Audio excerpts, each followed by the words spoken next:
নমস্কার বন্ধুরা, সবাই কেমন আছো? আশা করি সবাই ভালো আছো আর আমিও ভালো আছি। আজকের দুপুরের আয়োজনটা তোমাদের সঙ্গে শেয়ার করি। মেয়ের জন্য চিকেন রান্না হবে আর আমাদের জন্য চারাপোনা মাছ রান্না হবে। তো চলো বন্ধুরা, সাথে হচ্ছে নিম পাতাটা তেল দিয়ে ভেজে আলু সিদ্ধ দিয়েছি, আলু সিদ্ধ দিয়ে মাখবো। মচমচে করে ভেজে গুঁড়ো করে ওটা আলু সিদ্ধ দিয়ে তোমরা ট্রাই করে দেখো, খুব ভালো হয় খেতে। আর মাংস রান্না করছি মেয়ের জন্য এদিকে। আর এদিকে তোমার হচ্ছে কড়াইতে পেঁয়াজ দিয়ে দিচ্ছি, নুন হলুদ আর জিরে গুঁড়ো দিয়ে পাতলা মাছের করবো, মানে পাতলা ঝোল করবো আর কি। তো চারাপোনা মাছের ঝোল তোমরা কে কে ভালোবাসো আমাকে কমেন্ট করে জানিও। আর আজকে মাংসটা একটু অন্য পদ্ধতিতে করব। মাংস রান্না করার পরে ক্যাপসিকাম ফোড়ন দিয়ে আবার মাংসটা ঢেলে দেবো, এইভাবে রান্না করবো আজকে মাংসটা। দেখো বন্ধুরা কেমন করি, কিভাবে রান্নাটা করি দেখো।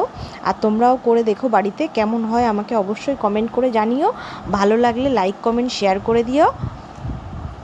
তো চলো বন্ধুরা দেখি আজকে রান্নাটা কীভাবে। এই যে মাংস ক্যাপসিকাম আমি কেটে রেখেছি, মাংস রান্নার পরে আমি এটা মানে একটু কড়াইতে তেল দিয়ে রসুন আর ক্যাপসিকাম নাড়াচাড়া করে আবার ওই মাংসটা এই ক্যাপসিকামের মধ্যে ঢেলে দেবো।